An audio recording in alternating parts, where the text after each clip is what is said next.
tere siis uuesti.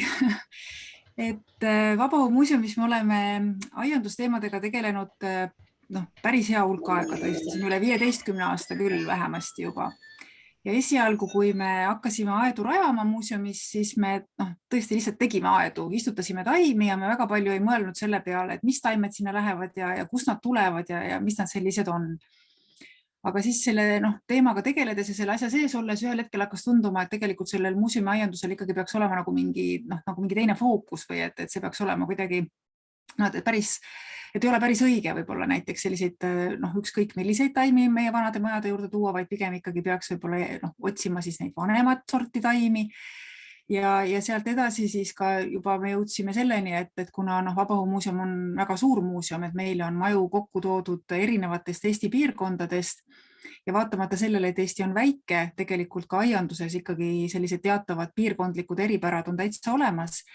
Et hakkasime siis või jõudsime ka selleni, et tegelikult võib-olla ei peaks näiteks panema tõesti Muhu või Saaremaa talu juurde kasvama taimi, mis on toodud Tallinnast, vaid et pigem võiks katsuda neid ikkagi siis leida sealt Muhust või Saaremaalt. Ja nüüd viimasel ajal meil on üsna sellised kindlad põhimõtted tekkinud, mida me jälgime, kui me aedu rajame oma hoonete juurde, et tõesti me vaatame aega, me vaatame kohta ja siis katsume teha ka sellise eelneva väikese uurimistöö. Ja nüüd need muuseumi viimased arendused, nagu siis näiteks Setu talu rajamine ja siis koos Setu taluga rajati või ehitati üles ka Peipsiveene kalurimaja, et need ongi siis nüüd toimunud niiviisi natukene teises võtmes. Et sellest ma siis natukene teile täna siin nüüd räägin. Et Setu talu hooned püstitati siis 2015. aasta kevadeks. See ehitustöö kestis muidugi pikemalt aega, aga 2015 siis see talu avati. Aga enne seda juba paaril aastal me käisime Setumaal välitöödel. Et seal olid erinevad inimesed, kes käisid ja igaüks siis uuris oma valdkonda, et seal ka erinevaid Setu talu eluga seotud teemasid vaadati. Ja sealhulgas siis sai ka neid aianduse teemasid uuritud ja puuritud, et tõesti me käisime mööda inimesi, otsisime selliseid eakamaid aiapidajaid, kes mäletasid siis varasemaid aegu, et meie Setu talu kujutab tegelikult aega, ta on selline kahte aega võib seal näha, et see vanem tare osa on siis 19. sajandi lõpp, 20. sajandi algus, aga uuemas tares me näitame juba 1960. aastate algust, nii et tegelikult Setu talu oli ka meil selline esimene objekt või maja, kus me siis saime juba natukene ka nõukogude aja teemasid käsitleda. Nii et ütleme sellised tänapäevased 7-80-aastased inimesed, nad sellist nõukogude aja algust mäletasid veel üsna hästi ja mõned mäletasid ka veel sellist 20. 30. aastate aega või siis mäletasid seda läbi oma vanemate või pereliikmete mälestuste. Nii et ütleme, see nõukogude aegne Setumaa aiandus sobis meile väga hästi, et me oma Setu talu aia olemegi siis rajanud sellise ikkagi natukene nõukogude aegse aiana, kuigi majas iseenesest võib näha ka natuke varasemat aega.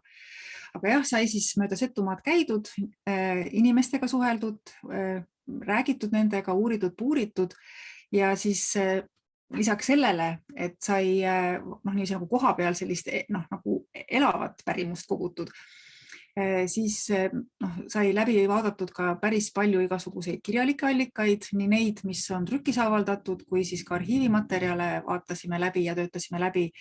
Väga tänuväärne allikas oli, või ütleme, tänuväärne arhiiv oli Eesti Rahva Muuseumi arhiiv, kus oli Setumaa kohta päris palju andmeid ja materjali ja siin ongi toodud üks õueplaan Eesti Rahva Muuseumi kogust, mis on siis 1918. aastast ja see nüüd ongi ilmselt selle meie muuseumisse üle toodud talu tegelik plaan siis. Et see on Lõkovo külast, on pärit ka meie vanatalu ja Kriisa talu on, peremees oli Grigori, nii et sellest on siis tulnud see Kriisa talu nimetus. Ja siin on kenasti näha, et ma ei tea, kui ma siin kursorit liigutan, te võib-olla näete, et siin keskel on elumaja, siis siin on aidad ja see teisele poole maja jääb laut ja siin on veel kõrvalhooneid ja siis siin maja otsas, tagumises otsas on siis uibuaid ehk et siis viljapuuaed. Ja üks teine plaan on veel Eesti Rahva Muuseumi kogust, et siin on nüüd hoonete asetus on natukene teistsugune, aga see õueala jääb siia ka nagu hoonete vahele ja siis õunapuaed või viljapuaed on siis jälle samamoodi siin nagu selle õueala või hooviala ühes otsas ja siis siin on ka selline väike piinraid ehk siis ilmselt köögiviljamaa. Ja nüüd nende erinevate allikate ja igasuguste materjalide põhjal, mis me suutsime kokku koguda, siis saigi tehtud selline üldistus siis meie enda muuseumi Setutalu aia jaoks. Nii et meil on siis samamoodi nagu siin sellel eelneval plaanil, ütleme, see aiaala jääb siis siia hoonete otsa ja meil siis on seal kokku pandud nii viljapuaed ja köögiviljapeenrad samamoodi, et meie aed on muidugi palju väiksem kui Setumaal need aiad päriselt oleksid olnud või on, aga et lihtsalt me nagu markeerime siis põhimõtteliselt viljapuaeda 2 õunapuu ja 1 sõstrapõõsaga ja siis on ka mõned kirsipuud on sinna istutatud ja siis on ka mõned köögiviljapeenrad. Ja nüüd ütleme sellise uurimise kõrval siis väga oluline on ka just nimelt, kõigepealt peaks võib-olla rääkima sellest, et kui me seda Setutalu aeda hakkasime planeerima ja mõtlema, mida sinna kasvama panna, siis muidugi me jõudsime selleni, et ega neid Setumaale iseloomulikke taimi ei ole ju võimalik kuskilt aiapoest või puukoolist eriti ostma minna. Ehk et ainukene võimalus siis neid saada ongi tegelikult minna ja sealt Setumaalt nad siis ära tuua. Nii et meil oligi selline eesmärk, et nii palju kui võimalik taimi oma aia jaoks me tahtsimegi siis ikkagi tuua sealt koha pealt ja peab ütlema, et tõesti aiapidajad on väga lahked inimesed, et ega keegi ei keelanud, kui me ikkagi palusime tükikest nende taimest oma muuseumi aia jaoks, siis rõõmsalt ja lahkelt meile nad ka anti. Ja mida ma ise nende taimede puhul hästi oluliseks pean tõesti on siis see nende nagu dokumenteerimine, et võt nimelt just see kogu see teadmine, mis selle taimega kaasas käib alates sellest, et kelle käest ta saadud on, kui kaua teda kasvatatud on, mismoodi teda kasvatatud on, kuidas teda kasutatud on, et kogu see teadmine ju annabki tegelikult just nimelt siis selle sisu ehk et sellest taimest saab siis nagu selline, nagu võiks öelda, kultuuriobjekt tegelikult muuseumis. Nii et meil praegu, meie muuseumi taimekogu ei ole väga suur, et me praegu saame hakkama sellise ühise tabeliga, aga et kui võib-olla siin ajapikku neid taimi aina juurde koguneb, et siis ühel hetkel võib-olla me peame kuidagi mingi teise süsteemi kasutusele võtma, aga praegu selline tabel nagu toimib väga hästi. Ja tõesti, kui nüüd neid vanu taimi otsida, siis iseenesest püsitaimedega on ju üsna lihtne, sest et nemad elavad palju aastaid ja osad neist on ka väga vastupidavad ja vähenõudlikud, et ka ilma erilise hooleta näiteks mingites mahajäetud talukohtades või teinekord lausa kuskil teeservades või metsaservades niiviisi metsistunult võib ju neid taimi leida.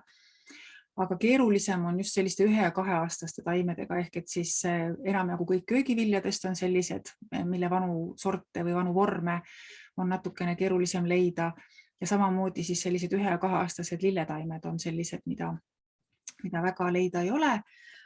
Nii et neid me oleme ikkagi muuseumisse siis ka ostnud tõesti ka aiapoest, et näiteks siin ikkagi kapsas ja ma ei tea, porgand ja kaalikas. Kaalikat meil nüüd on küll ka vanemaid kaalikaid, mis ei ole küll Setumaalt pärit, aga et neid vanemaid kaalikasorte on meil küll ka nüüd muuseumis olemas, aga jah, näiteks punapeet, mida setud on ka väga palju tarvitanud, et need ikkagi on siis ka nii-öelda poeseemnest pandud kasvama. Aga tõepoolest kõik püsililled, meil on ka mõned püsiköögiviljad, mädarigas, rabarber näiteks ja isegi mõned puudpõõsad me tõime siis Setumaalt ikkagi kaasa ja need on siis kenasti seal aias nüüd kasvamas. Ja ma siia panin ühe sellise väikse galerii lihtsalt nendest taimedest, siis, mis meil seal Setutalu aias kasvab ja mis on siis toodud nii-öelda. Siin nende hulgas on muidugi ka mõned säilitussordid, näiteks siin all paremas nurgas on helbiuba, mis on küll Setumaalt pärit, Setumaalt Helbi külast, aga see on nüüd saanud nii-öelda nagu säilitussordiks, ehk et tema seemet nüüd on võimalik kasvatada ka tõesti müügiks ja seda helbiuba ka kaubanduses tegelikult võib leida. Ja samamoodi on säilitussordiks saanud siis ka diamorfiini vanaema uba või vanaema hernes, vabandust. Et see ka iseenesest ta ei ole nüüd Setumaalt pärit, aga lihtsalt me vahel selle möönduse tõesti teeme, et nagu see Võru, Valga, Setumaa kant on ju, et see on kõik sihuke üks Kagu-Eesti, et kui meil ei ole näiteks võtta siis seda Setumaalt pärit hernest, siis tegelikult ajab väga hästi asja ära ka diamorfiini vanaema hernes. Ja samamoodi on siin herne kõrval pildi peal on Peipsi sibul, et jällegi see tegelikult see konkreetne sibul on ikkagi pärit Peipsi äärsete vanausuliste küladest, aga kuna ka setud kasvatasid seda Peipsi sibulat, siis seetõttu kuna meil nagu paremat pole, siis me praegu kasvatame Peipsi sibulat ka Setu talu peenras. Kuigi ei saa ju välistada seda, et ühel hetkel võib-olla jõuab meieni ka mõni selline sibul, mis on siis tõesti päriselt Setumaalt või Võrumaalt pärit näiteks. Sest et kindlasti ma arvan, et sealsetel sellistel vanematel aiapidajatel neid selliseid kohalikke sibula vorme või liine on niiviisi aja jooksul nagu alles hoitud. Aga jah, et enamjagu asju on ikkagi tõesti Setumaalt toodud ja siis mõned väiksed mööndused me oleme sinna juurde teinud. Ja muidugi neid aedu siis mitte me ainult ei näita taimi, vaid me kasutame neid siis ka sellistes igasugustes koolitus- ja haridustegevustes üsna hoolega, et alates tõesti kõige tavalisemast ekskursioonist, et ka sellisesse Setu eluolu tutvustavasse ekskursiooni me ikkagi üritame ka nagu selle aiateema sisse tuua ja nendele aianduse asjadele tähelepanu juhtida. Aga lisaks sellele saab teha ka tõesti selliseid eriekskursioone, igasuguseid eriprogramme. Siin ühe pildi peal näiteks on selline looduslike taimekaitsevahendite õpituba, mida me ühel aastal tegime just nimelt seal Setu talu aias, kuna seal olid väga toredad köögiviljapeenrad, mille pealt siis oli koolitaja Tiiu Annuk leidis siis erinevaid niisugusi putukaid ja mutukaid, keda me siis üritasime seal selliste taimsete vahenditega natukene tõrjuda. Ja muuseumil on väga hea koostöö ka Kopli ametikooliga Tallinnas, et Kopli ametikoolis õpetatakse ka aednikke. Ja nemad on meil tõesti päris hulk aastaid käinud praktikal, niiviisi vahel nad tulevad sellise suurema seltskonnaga ja vahel nad käivad siis ka suvel ükshaaval niisugust nagu pikka praktikat tegemas. Ja kui nad on just kevadel, kui nad sellise suurema seltskonnaga käivad, et siis nad aitavadki meil teha peenraid Setu talu aias ja ka Peipsi-Vene maja aias.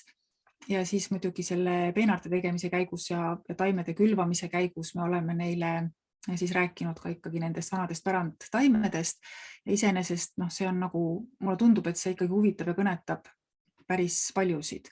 Nii et veel kord ma tahaks öelda, et ega see aiandus ei ole muuseumis ainult üks selline uus kulukoht, vaid et ta ikkagi toob ka päris palju tulu, et lihtsalt tuleb nagu see võimalus igalühel üles leida. Ja see vist oligi äkki viimane, nii et aitüma kuulamast.